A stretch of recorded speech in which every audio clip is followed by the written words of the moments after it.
최근 한국 교회에 가장 큰 피해를 입힌 이단이 있다면 신천지라는 이단일 것입니다. 이번 코로나 사태를 통해서 우리가 잃은 것도 많지만 특별히 한국 교회는 신천지의 민낯이 드러나게 되고 또 독버섯처럼 번져갔던 이 신천지가 앞으로 또 어떻게 될지는 모르겠지만 한 번에 그냥 일망타진이 된 것 같아서 적지 않은 수확이 아닌가 생각도 해보기도 합니다. 여러분, 이런 이단들을 볼 때에 어떤 생각이 드십니까? 여기는 그냥 일반 국민들뿐 아니고 지식인이라고 하는 사람들, 대학 교수를 비롯해서 의사들, 대학생들, 이런 사람들도 이런 이상한 말도 안 되는 이단 교리에 빠져 넘어가는 것을 보면서 도대체 저게 무슨 마력이 있고 매력이 있길래 저런 사람들조차도 허무맹랑한 이단에 넘어가는가, 그런 의문을 한번 좀 다 가져보았을 것입니다. 그게 이단입니다. 말도 안 되는, 우리들한테는 말도 안 되는 이야기들인데 어떤 사람들에게는 이것이 강력한 확신이 되고 신념이 되어 해서 가정을 파탄을 시키는 한이 있어도 이걸 지키겠다는 거, 이게 이단의 하나의 특징이라고 할 수가 있겠습니다. 오늘 우리가 읽었던 이 성경에는 하나님을 섬긴다는 이스라엘 백성들도 신천지 같은 이단 교리는 아니겠지만 자기 나름대로의 신학, 자기 나름대로의 신앙과 신념에 사로잡혀 가지고 아무리 잘못을 지적하고 이야기해도 듣지 않고 깨닫지 않고 결국은 그 길로 가다가 멸망하는 이야기, 이쯤 되면 이단 정도 되지 않나 싶을 정도의 강력한 이 신앙의 잘못된 모습들, 이런 것들을 지적하시는 말씀, 오늘 그래서 제가 제목을 이상한 신학, 그중에 특별히 성전이 무엇인가 하는 잘못된 이단 신학, 성전 신학에 대한 이스라엘 백성들의 죄를 오늘 함께 생각을 하고자 합니다. 하나님께서 예레미야에게 이렇게 말씀하셨습니다. 너는 성전 문에 서서 성전을 출입하는 자들에게 이렇게 말해라 그랬습니다. 이스라엘 백성들이 성전의 문을 들어오면서 이것이 여호와의 전이다, 여호와의 전이다, 여호와의 전이다 하는 거짓말을 믿지 말라고 성전에 제사로 오는 사람들에게 예레미야 너가 말해줘라. 사람들이, 제사장들이, 선지자들이 이건 여호와의 전이다, 이스라엘 백성들 스스로 여호와의 전이다, 여호와의 전이다, 여호와의 전이다. 근데 그게 뭐라고? 거짓말이라 그랬습니다. 왜 거짓말입니까? 성전을 성전이라 그러는데 이게 왜 거짓말인가? 그 이유는 그들이 하나님께 제사를 드리러 오면서도 그들의 삶은 다른 신도 섬기기도 하고 불의한 죄를 범하기도 하고 특별히 이웃에게 잘못하는 것, 거짓말, 간음, 또 도둑질하고 이런 죄들을 지으면서 성전이다, 성전이다, 성전이다 하는 말은 거짓말이다, 믿지 말라 그렇게 말하고 있습니다. 8절과 10절 말씀에 이런 말씀이 있습니다. 너희가 무익한 거짓말을 의뢰하는도다. 너희가 도둑질하며 살인하며 간음하며 거짓 맹세하며 바알에게 분향하며 너희 알지 못하는 다른 신들을 좇으면서 내 이름으로 일컬음을 받는 이 집에 들어와서는 내 앞에 서서 말하기를 우리가 구원을 얻었나이다 라고 하느냐, 이 모든 일이 내게 가증한 일이다 라고 말씀을 하셨습니다. 그래서 결국 하나님께서는 이런 말씀으로 이스라엘 백성들에게 아주 끔찍한 경고의 말씀을 하십니다. 내 이름으로 일컬음을 받는 이 집이 너희 눈에는 도적의 구렬로 보이느냐, 보라 나고 내가 그것을 다 보았노라 라고 말씀을 하십니다. 성전을 하나님은 도적의 구렬이라고 말하고 이스라엘 백성들이 하나님께 제사하는 이 성전을 도적의 소굴쯤으로 판단하고 그렇게 생각하고 있다라고 그들의 속에 있는 생각들을 하나님이 지금 고발하신 내용입니다. 저는 이 왜 성전을 도적의 구렬이라고 하나님이 말씀하시고 이스라엘 백성들은 왜 하나님의 전을 도적의 소굴처럼 생각을 했는가 하는 것을 두 가지 정도로 생각을 해볼까 합니다. 첫 번째는 성전과 성전에서 드리는 제사가 그들로 하여금 담대하게 죄짓게 만드는 일종의 면죄부 노릇을 했기 때문이다 하는 것입니다. 이스라엘 백성들은 도둑질과 살인, 간음, 거짓맹세, 우상숭배 이런 죄를 짓고 나서 성전에 와서는 이것이 여호와의 성전이다, 우리는 구원받은 하나님의 백성이다, 우리는 택함받은 백성이다 라고 말하였습니다. 그래서 성전이 하나님 보실 때는 이스라엘 백성들은 어떻게 보았는가?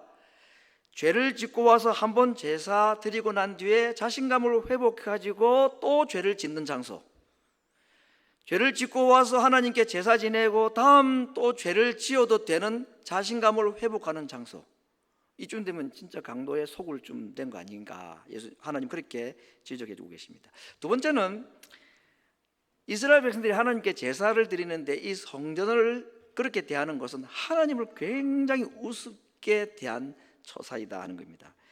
그들이 지은 죄는 우상 숭배 금지의 죄라든지, 또 형상을 만들지 말라, 여호와 이름을 망령되이 일컫지 말라, 안식일을 거룩히 지키라 하는 이 하나님과 관련된 네 가지 계명을 다 어긴 것은 물론이거니와 살인, 간음, 도적질하지 말라, 거짓말하지 말고 탐심을 가지지 말라는 사람들 사이에 범하는 또 나머지 죄들 전부 10가지 계명 모두를 어긴 죄라고 말할 수가 있습니다. 그리고 그들이 이런 엄청난 죄를 짓고 와서 하나님께 와서는 제사를 드립니다.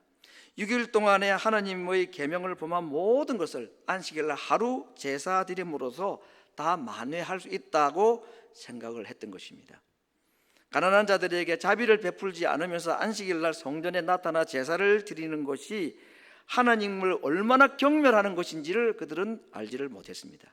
일주일 내에 더럽혀진 손과 발을 아무 거리낌 없이 성전으로 가져오는 그들, 하나님 눈에는 그들은 마치 도둑들이 자기들 아지트를 들락거리는 모습처럼 보였던 것입니다. 그래서 하나님께서는 말씀하십니다. 너희들이 한 주간 그렇게 살다가 아무 거리낌이 없이 내 집에 또 왔느냐? 너희 눈에는 내 집이 강도의 소굴처럼 보이는 모양이구나.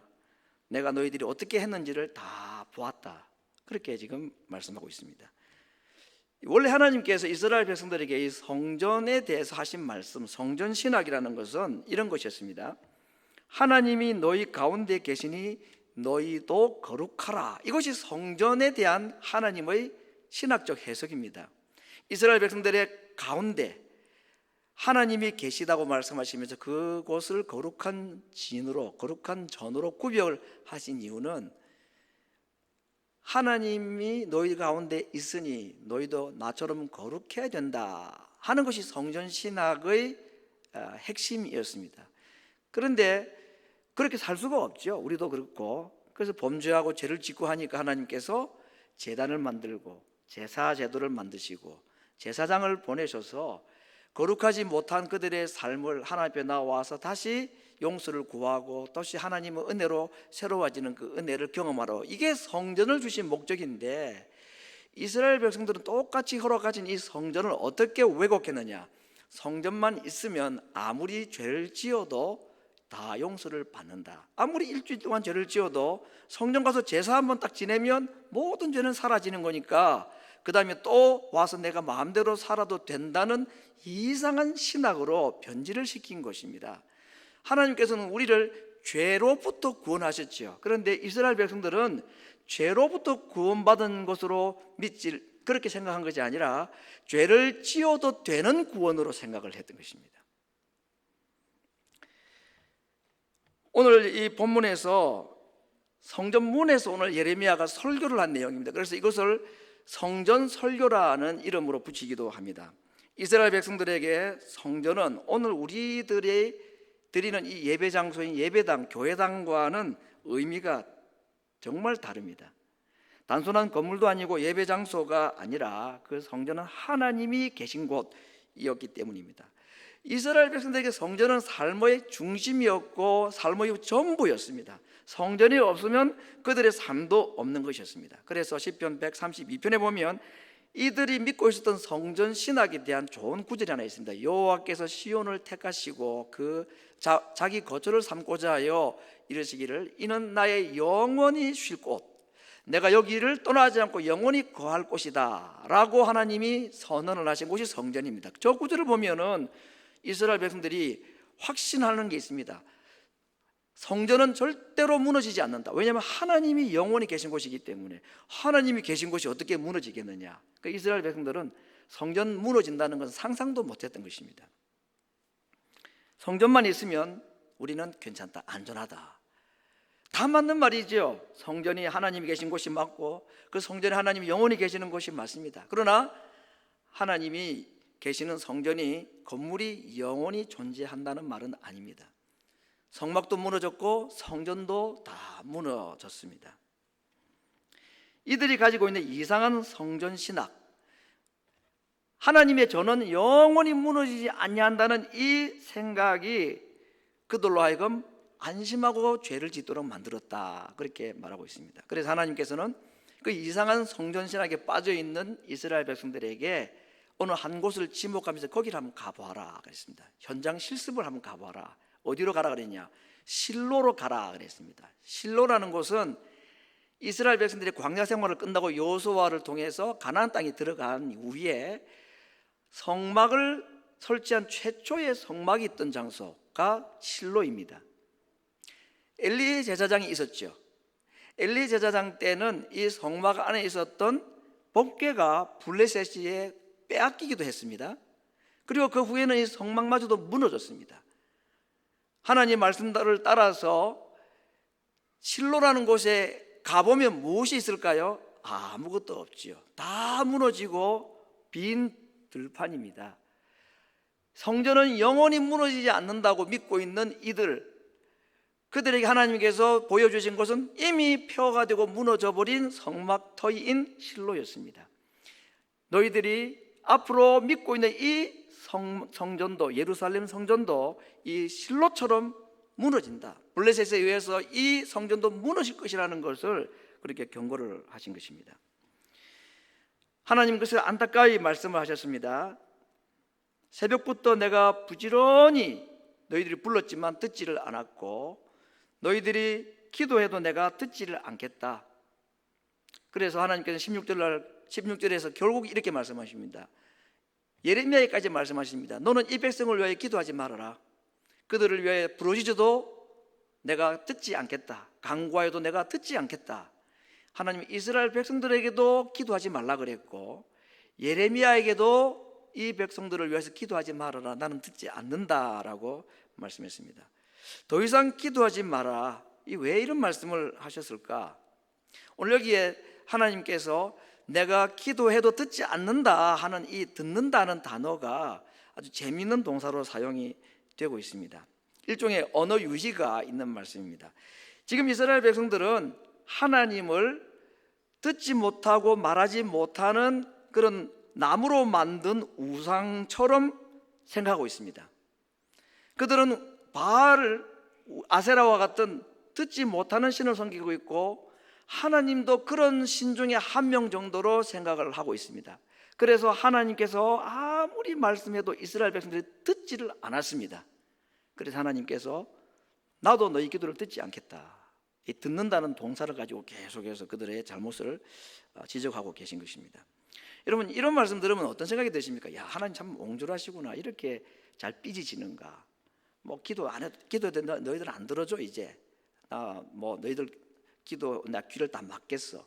너희도 내 말 안 들었잖아. 뭐 그렇게 하나님이 하시는 것처럼 들릴 수 있는데 하나님께서 이스라엘 백성들에게 기도해도 듣지 않겠다고 하신 이유는 그런 뭐 속 좁은 마음에서 하신 것이 아닙니다. 두 가지의 이유가 있습니다. 첫 번째는 이스라엘 백성들이 아무리 하나님이 말씀하셔도 결국은 돌이키지 않고 회개하지 않을 것을 아시기 때문에 하시는 말씀입니다. 속이 좁아서 그들을 받아주지 못한다는 말씀이 아니라 그들의 결과를 하나님이 이미 아시니까 그렇게 하시는 말씀입니다. 두 번째는 그러면 하나님은 이스라엘을 포기하시는가 버리시는가? 그러시면 하나님이 아니죠. 하나님께서는 자기에게 돌아오지 않고 결국은 범죄하고 바벨론의 포로로 잡혀갈 그들을 그곳에서 바벨론을 마치 용광로의 풀무불처럼 사용하셔서 그들을 태우시고 정결케 하시고 그렇게 해서 그들을 다시 예루살렘으로 돌아와서 새로운 성전을 짓게 하시고 새로운 하나님의 백성으로 완전히 새로운 모습으로 바꾸실 계획을 가지고 계시기 때문에 지금은 기도해도 내가 듣지 않는다. 이 이후에 바벨론의 용광로를 통과하고 난 후에 너희들이 다시 내게 올 것이다. 지금 그런 것을 사실은 멀리 내다보시고 하신 말씀인 것입니다. 이스라엘 백성들의 죄를 하나님께서 예레미야를 통해서 지적하신 것이 있는데, 그건 크게 두 가지 정도로 생각할 수 있습니다. 일전에도 우리가 생각해 보았습니다만, 첫 번째는 하나님과 우상을 겸하여 섬겼다. 정말 하나님께 드리는 제사 장소에 바알이나 아세라와 같은 우상을 만들어서 함께 섬겼다고 했습니다. 두 번째는 이웃에게 불의를 행한 것, 고아와 과부와 나그네와 가난한 자들을 학대한, 도덕적으로 하나님 앞에 잘못된 사람들과의 관계 속에 지은 죄들, 이것이 그들이 지은 두 번째 죄였습니다.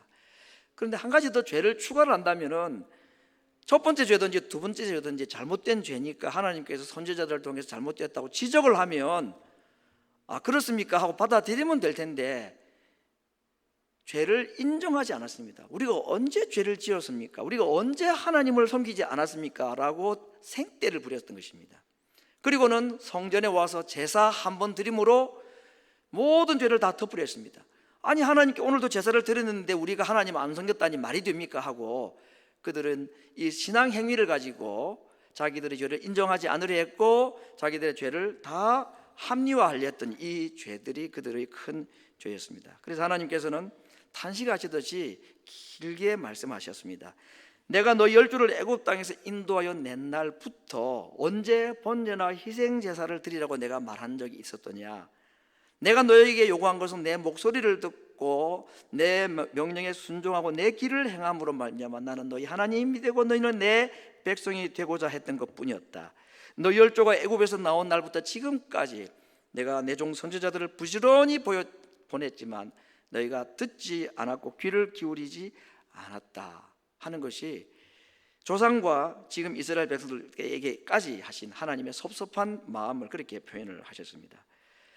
그들은 자신의 죄를 성전에 와서 제사 한 번 드림으로 다 해결할 수 있다고 생각했습니다. 회개는 없었고 짐승의 피만 흘렸던 것입니다. 그래서 하나님께서는 그들의 죄를 미가서 선지자를 통해서 그렇게 지적하셨습니다. 정말 하나님께서 원하시는 것이 무엇인가? 여호와께서 천천의 수양이나 만만의 강수 같은 기름을 기뻐하신다고 생각하느냐? 너희 허물과 죄를 위해서 너희 맏아들을 바치는 제사를 드리면 내가 기뻐한다고 생각하느냐? 사람아, 주께서 선한 것이 무엇임을 내게 보이셨나니 여호와께서 내게 구하시는 것은 제사도 아니고 많은 번제물도 아니고 오직 공의를 행하고 인자 자비를 사랑하고 겸손히 네 하나님과 함께하는 것, 이것이 아니냐라고 말씀을 하셨습니다.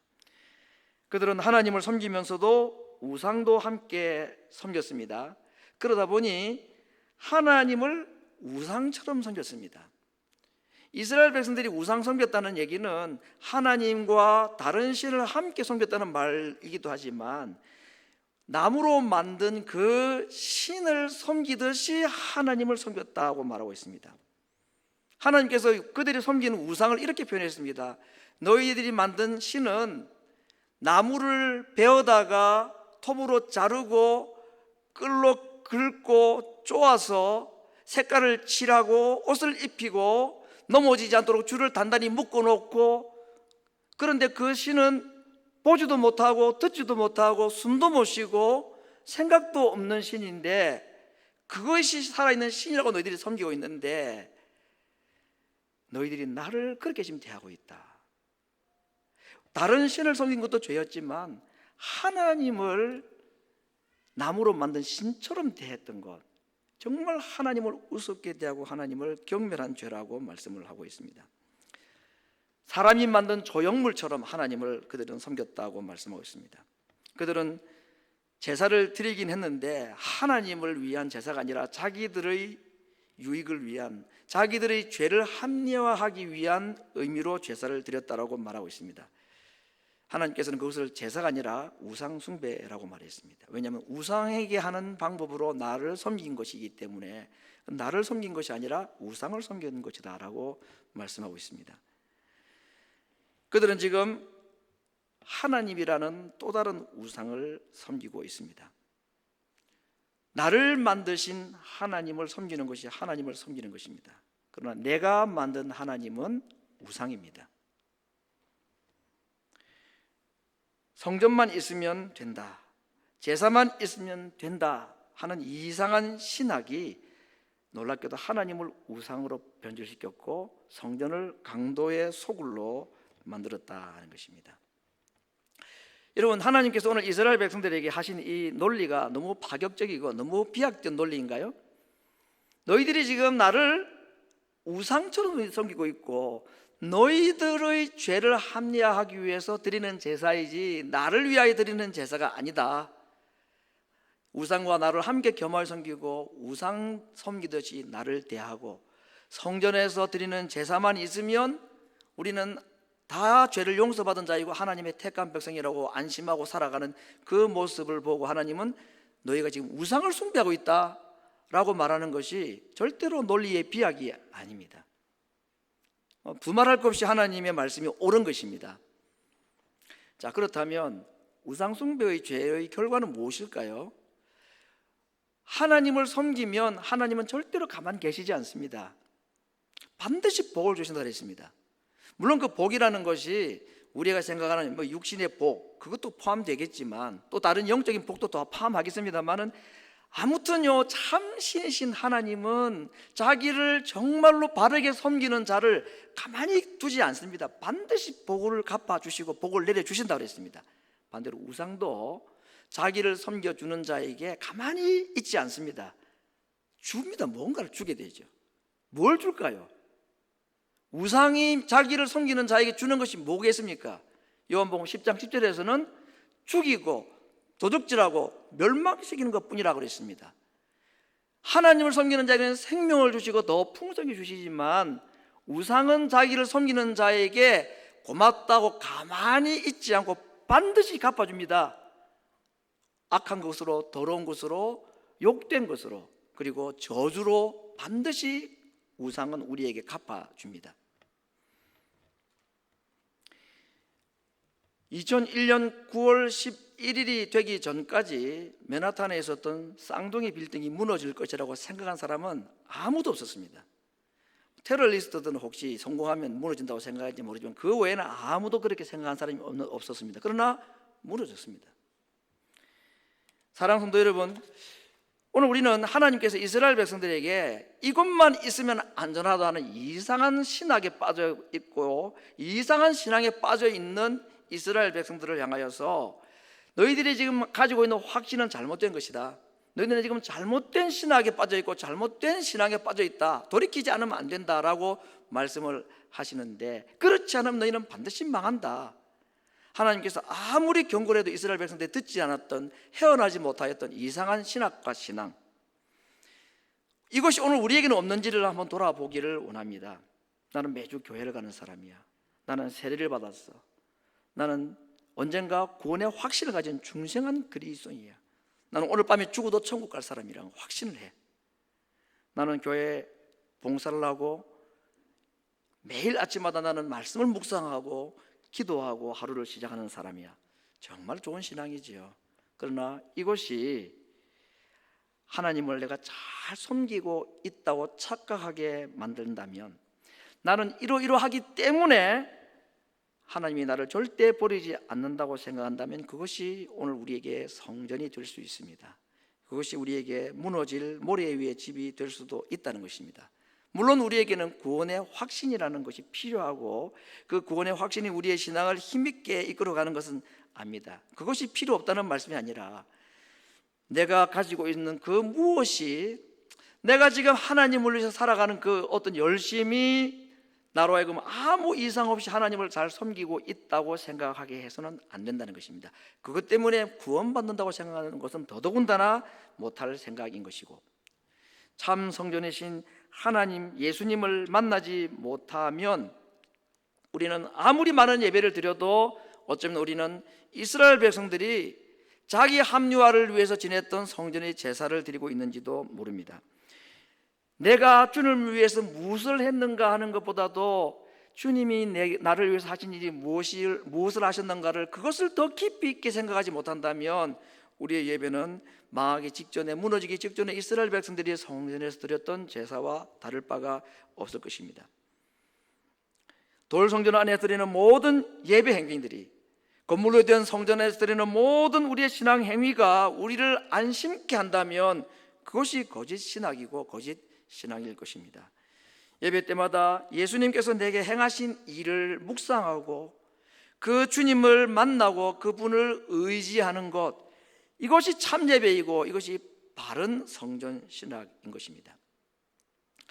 코로나 바이러스 사태가 좀처럼 수그러들지 않고 리오프닝을 하겠다는 대통령이나 주지사들의 행정명령을 비웃기라도 하듯이 하루가 다르게 신기록을 갈아치우면서 정말 그래프가 고공행진을 매일매일 하고 있는 이때에 오늘 2600년 전에 하나님께서 예레미야를 통해서 이스라엘 백성들에게 무거운 말씀을 하신 것, 여전히 성전에서 제사가 있고 성전에서 하나님께 예배하는 예배 행위들이 있지만 하나님께서는 너희들 지금 잘못된 신학에 빠져 있고 잘못된 예배에 빠져 있다, 그렇게 하다가는 정말 망할 수밖에 없다는 이 말씀이 오늘 우리와는 상관이 없는 말씀인지, 안심하고 안전하고 성전이 있고 제사가 있으니까 우리는 안전하다고 생각하는 그들을 향하여서 하나님께서는 오늘 이 코로나 바이러스라는 상상도 못했던 이런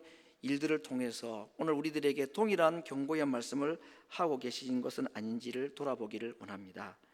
성도 여러분, 혹시 하나님께서 오늘 우리에게, 이 시대에 믿는 자들에게 잘못된 신학, 잘못된 신앙, 잘못된 예배에 빠져 있지는 않은지를 물으시기 위해서 오늘 이 본문으로 기록으로 남겨두시고 우리에게 읽게 하시고 듣게 하신다면 오늘 우리 스스로에게 한번 질문을 해볼 필요가 있습니다. 내게 혹시 무너져야 될 성전은 없는가? 한두 번 예배로 하나님의 눈을 속이고 그분을 만홀히 여기려 하지는 않았던가? 지금 나는 내가 만든 하나님을 지금 섬기고 있지는 아니한가? 내 방식대로 하나님 섬기고 있는 건 아닌가? 하나님의 전을 강도의 소굴처럼 여기고 이곳에 와서 기도하고 예배 한번 드리고 또다시 담력을 내어가지고 또 세상에 가서 우리가 죄를 지어도 되는 것처럼, 그러면서 이곳이 여호와의 전이다, 나는 하나님의 백성이다, 나는 구원받은 하나님의 백성이다라는 말을 계속해서 우리를 되뇌이게 하면서 또 한 번 담력을 얻고 범죄 현장으로 달려가게 만드는 일이 우리에게 있다면 이스라엘 백성들과 동일한 죄를 우리는 범하고 있는지도 모르겠습니다. 하나님께서는 자기 백성들을 정말 사랑하셔서 깊은 사망의 잠에서 깨어나기를 원하시고 이스라엘 백성들을 깨우시듯이 그들로 하여금 잘못된 신앙에서 일어나고 깨어나기를 정말 원하십니다. 코로나 바이러스라는 이런 엄청난 일들이 남은 우리 인생에 또 한 번 온다면 얼마나 끔찍한 일이겠습니까? 어쩌면 하나님께서 오늘 이 시대에 믿는 자들에게 내리시는 마지막 경고일지도 모를 정도의 심각한 마음으로 이 사태를 바라보아야 될 것입니다. 여러 가지 생각을 할 수가 있겠지만 특별히 오늘 예레미야서를 통해서 하나님을 믿는 백성들에게 하시는 말씀, 이상한 신학에 빠져 있지 말고 이상한 신앙에 빠져 있지 말고 하나님을 정말 하나님으로 섬길 수 있는, 하나님을 우상처럼 섬기지 말고 하나님을 참 하나님으로 섬길 수 있기를 위해서 우리에게 주시는 또 한 번의 사랑의 음성이라고 받아들일 수 있기를 원합니다. 이 시간 우리가 함께 한번 마음을 돌아보면서 나는 제법 하나님을 잘 섬기고 있다고 생각하는데도 불구하고 하나님께서 보실 때에 온전하지 못한 우리의 모습들 가운데서 특별히 하나님께서 깨닫게 하시고 말씀하셔도 깨닫지 못하고 듣지 못하고 또 여전히 내 생각과 내 고집으로 살아가는 잘못된 삶들이 없는지를 돌아보고 안타까이 찾으시고 부르시는 그 하나님 앞에 우리 잘못들을 돌아보고 회개할 수 있기를 원합니다. 정말 주님 앞에 이 때에 우리가 돌아보고 돌이키고 회개할 때임을 알고 하나님 앞에 참 예배자로 참 하나님의 백성으로 설 수 있기를 위해서 우리를 정결케 하시고 깨끗게 해주시고 하나님의 백성으로 살아가는 새로운 백성으로 우리를 새롭게 무장시켜 주시기를 위해서